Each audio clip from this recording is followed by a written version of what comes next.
wakufanana na Ebeneza, Mungu wa Israeli. Wakupeana na kuchukua ni wewe Jehova. Umenifanya mrithi wa kusudi lako wema kabisa.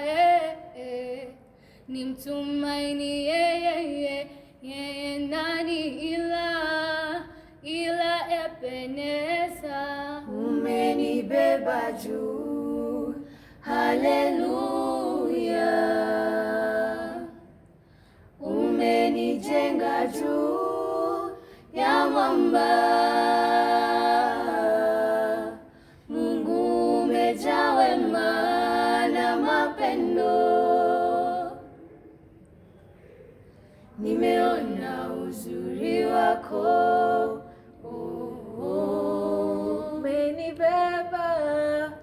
Umenibeba juu, haleluya. Umenijenga juu ya mwamba. Mungu umejaa wema na mapendo. Nimeona uzuri wako. Na bado unanikumbatia wakati wa mawimbi. Tena bado unanizingatia na kunipa tumaini. Nafsi yangu ninakupatia, ifinyange. Nitalinda moyo wangu ukufuate. Umenibeba juu, haleluya. Umenijenga juu ya mwamba.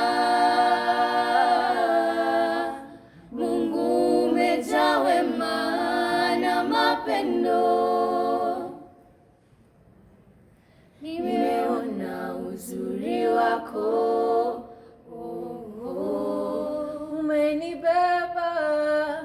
Umenibeba juu, haleluya. Umenijenga juu ya mwamba.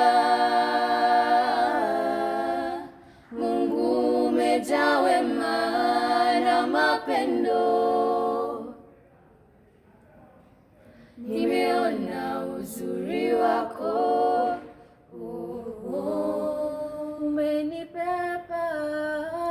Umenibeba juu, haleluya. Umenijenga juu ya mwamba. Mungu umejaa wema na mapendo. Nimeona uzuri wako. Nimeona uzuri wako.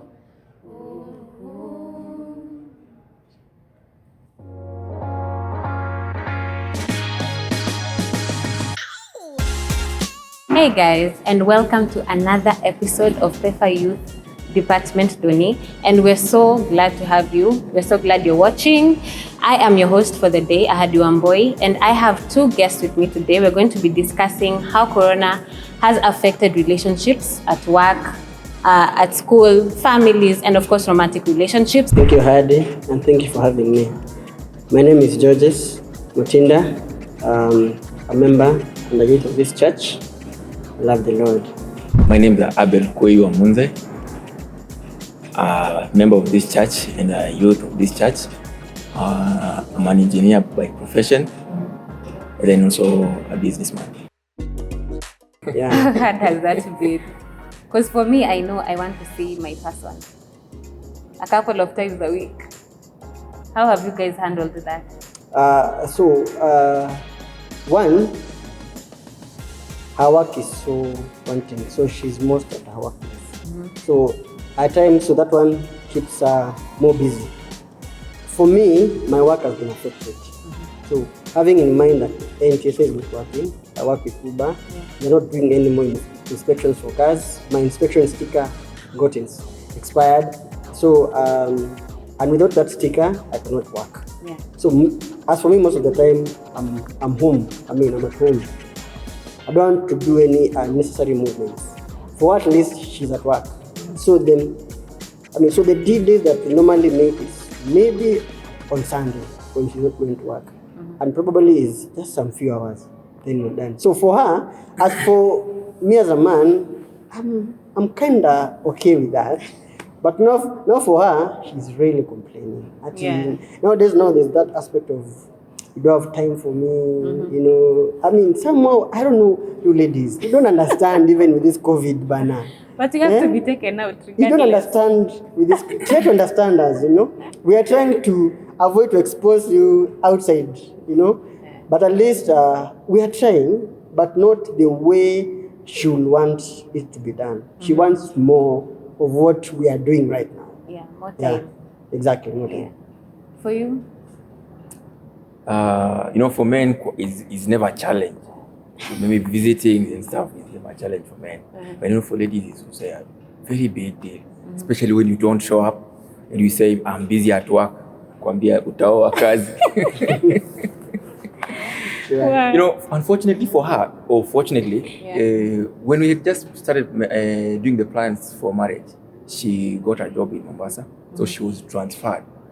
So like most of the plans, maybe like the guidings and counseling from our counselor, she had to be traveling probably every weekend. She would be around Nairobi then for the same sessions. And then before that, she was like, hata mimi kazi sitaki kwenda, because it is now taking me too far from your way. But then I convinced her, then she actually had to give in. But sasa wakati COVID ilikuwa sasa ni noma kwake. She could not now even travel. And then, she could think like probably I had a hand in it, and probably I'm happy doing this for her. Because we used to spend like each and every weekend she would be within Nairobi, move around, and then probably after our sessions, then at least she was seeing me probably once in a week. But ikawa ni ngumu, she cannot travel. And then kila wakati, the president also, we have also been anticipating probably over lifting the ban. So each and every time she's also much eager. Kesho unajua nakuja. The other time she was telling me she's going to book the trains. She's trying to book, but then hawase hawajafungua sites. So she was so eager. I know it's been quite a challenge for her. And I know ladies are quite weak at times. And men are quite strong, I believe so. So it's been a challenge for her, but then she has had to understand. More times I always give her hope now. Kindly, please, do not move. Have enough movies with you. Read books. Fanya mazoezi kwa nyumba, ruka kidogo. Just be busy. And then, for her, she goes to work probably 6 times in a month. I think that's the schedule for them due to the COVID stuff. So like in a week, you only appear at work once. And then it's quite hectic now. Kushinda kwa nyumba throughout, maze. Unalala style zote. But I think she has also to come in terms with this. Yeah, she's doing well. So both of you have saved a lot of money, I bet. Is that true? We are there somehow. Abel, have you saved a lot of money? Why you say so? This period? Because there's no taking her out.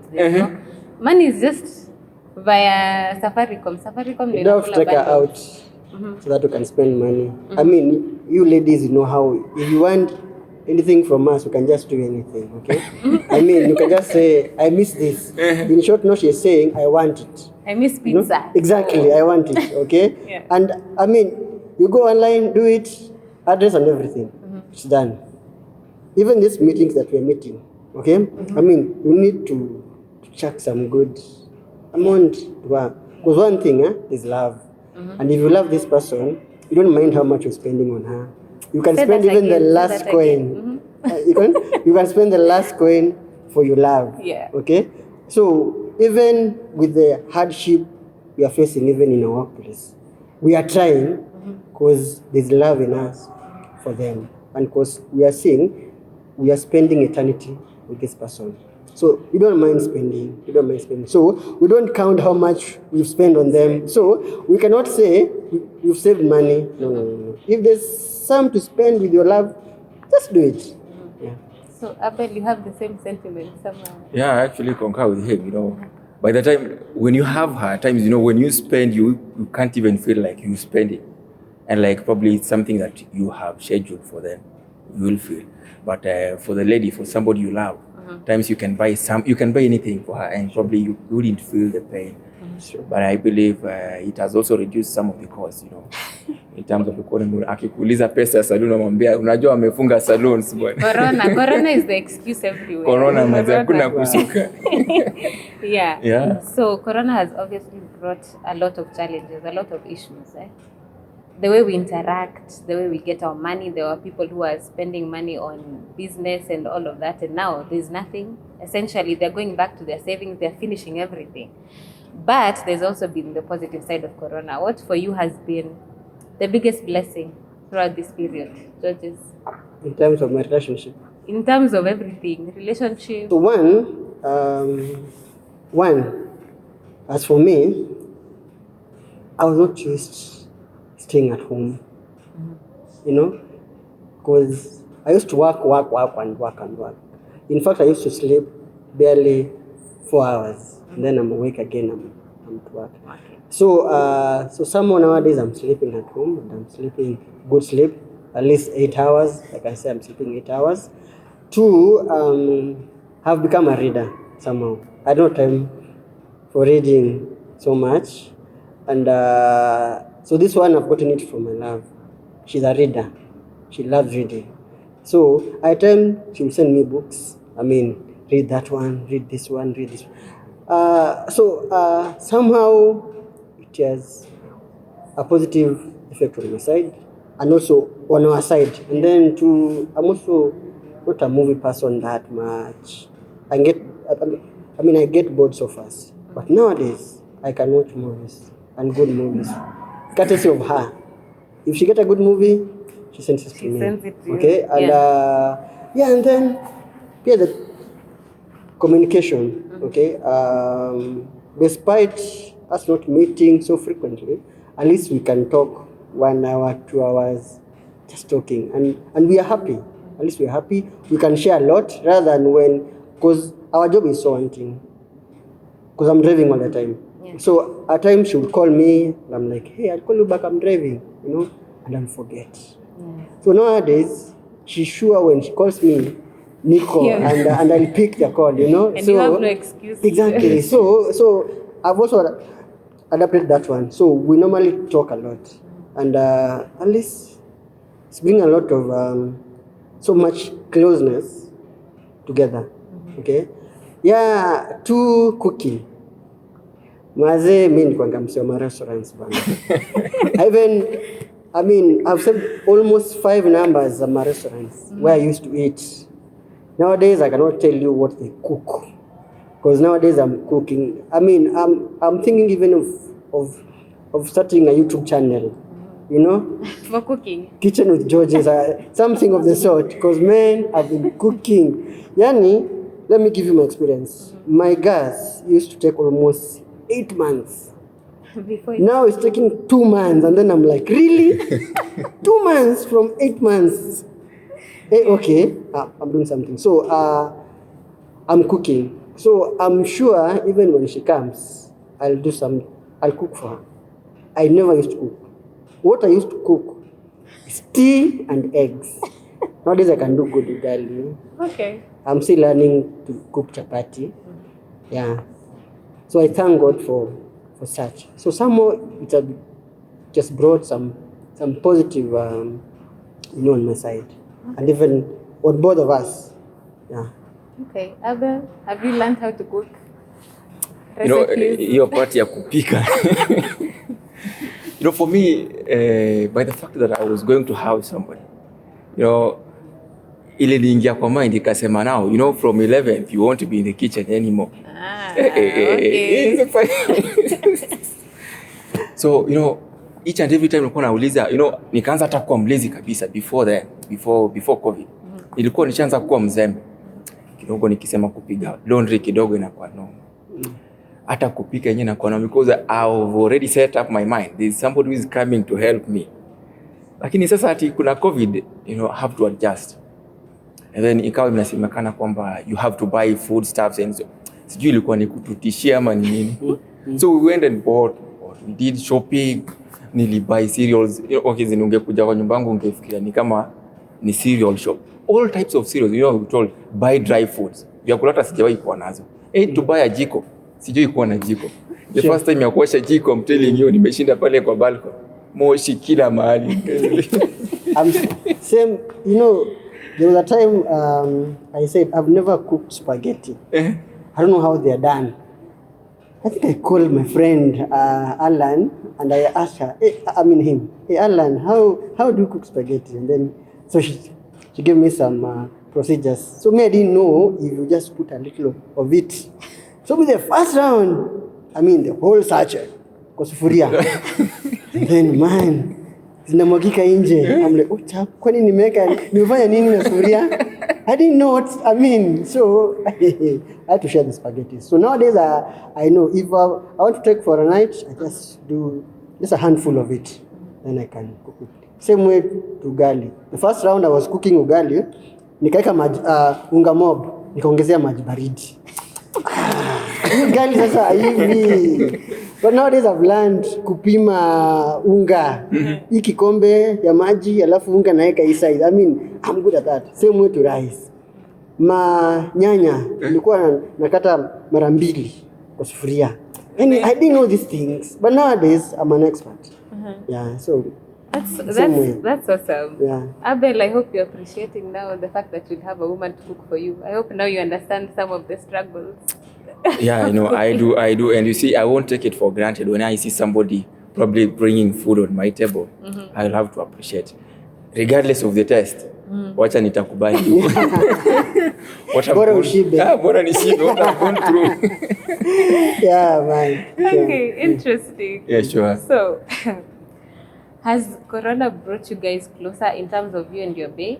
Or has it torn you apart? Because challenges really define a relationship. Yeah, sure. It can bring you closer together or tear you apart. So how has it been for you, Abel? For me, it actually has encouraged more. You see, it has also given me more efforts in terms of being trustworthy, being honest. At times you could think like now, before COVID, unafikiria sasa sijui bei yuko namna gani kule. But then I've seen if she is able to maintain the relationship when we are quite distant, then when we are in such a situation. And this is the time where wasi watakwambia now, sasa mrembo yuko huko, sasa hata hujui kama ataolewa. And you see, for me, I had already paid the price. Yeah. You see what it means when umelipa mahari. It's like now you've taken her traditionally. Yeah. So like the old wazee could call and now, hey, wazee, hizi ng'ombe tutachukua ama namna gani? The lady can be taken by anybody else. But then I used to tell them now, the lady is so nice, she knows what she's doing. And what has made me, it's all about trust. The trust we've had for each other. And I believe for up to this stage now, it's more than trust. It's just more than honesty.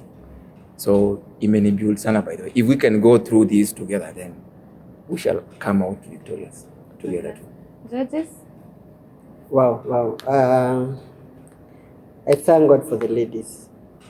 So, one thing, when we are praying for our future spouses, there are things that we pray to God that I want my person to be like this and like this and like this. Of course, you can't get 100%. Yeah, sure. Yeah. But if you get from 70, take her.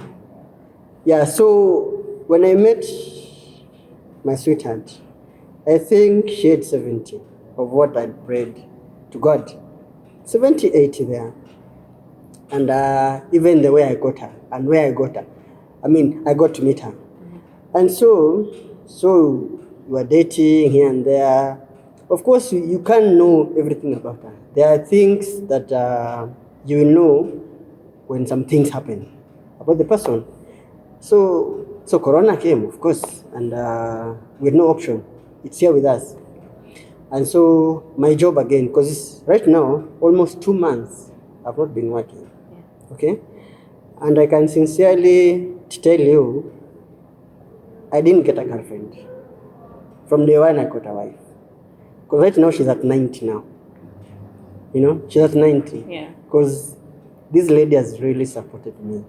Really supported me. Mm-hmm. I remember when I was taking her to my parents' home. Sikuwa job. And then I asked her, unajua nakupeleka kwetu na niko jobless. Just imagine. I have no cash. Sina job. Nakubali tu tuende. You know? She told me, regardless of that, we are in this together. You know? We are in this together. I mean, no one could tell sikuwa job. And we went, and she's much okay with that. So we were just saying that if we can survive Corona, we can survive anything. If your relationship survives Corona, it can survive anything. Definitely. So on the flip side of things, there's been a lot of gender-based violence. It has gone through the roof during this period. The fact that you're both in a relationship, what advice would you give to such couples that are going through things like that, Georges? I'll have to say,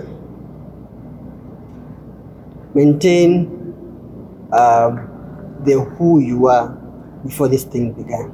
Okay, the love you guys had, maintain it. Okay, and it's good to understand your person. Okay, when he or she is down, encourage the person.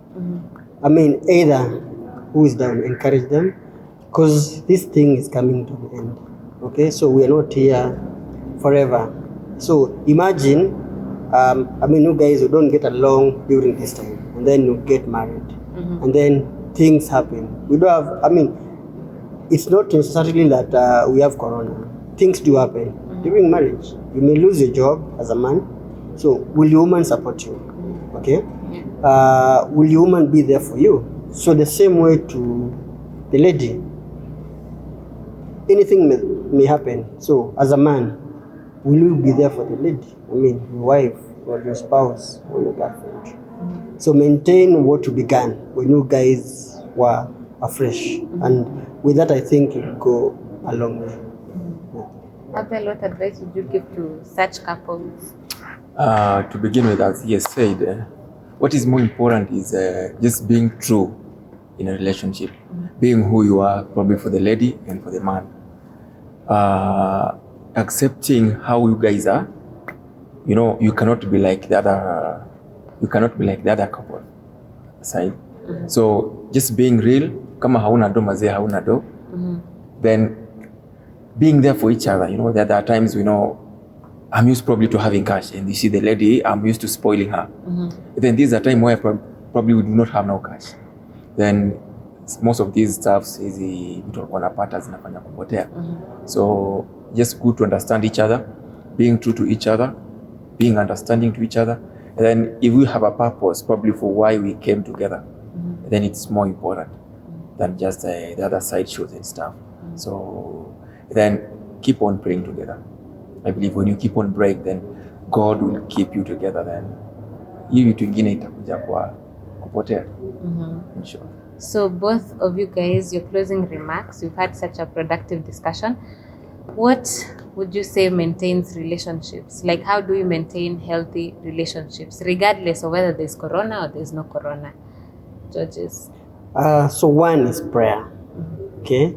So you must put God first, regardless of what. You must put God first. And then as a couple, know where you're going. Okay? Know where you're going. So have like agendas. See to kuamka, and then you're like, what do we do today? Have a plan. Have a plan. Exactly, of what you want to do. And then love one another. Okay? Yeah. Maintain that love. Stand there, maintain that love. Okay? Just the first love. Imagine now you're starting to date that person. Okay?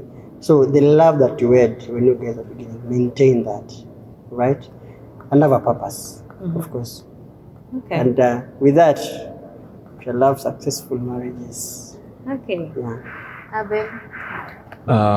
For me, what I would say is just maintain the love you guys have had before and after, regardless of the downs and ups you guys go through. Always keep right, and then have an objective probably as a couple. What are visions you're having probably for this particular year? Then do not go astray. Maintain them and keep focus on them. Always pray to God that He opens your ways, because at times you can plan, but then due to temptations and probably some of the other issues that may crop up, probably you tested even faith. Then if you not focus, if you not trust in God, if you not pray, then you may find that some of these obstacles do derail you completely as a couple. Then more importantly, then trust each other. You find that this particular time has been quite trying for the couple, especially those who just newly married. Trust issues have been so high. Then we also had violence within the houses and stuff. But what is more important is accepting what we are, then keeping in trust each other, then have being humble in a relationship. Listen Humility. have the humility, listen to each other. Then I think we can solve problems together with that. Okay, thank you guys for your insights. We appreciate you for coming through. We'll see you guys on the next one.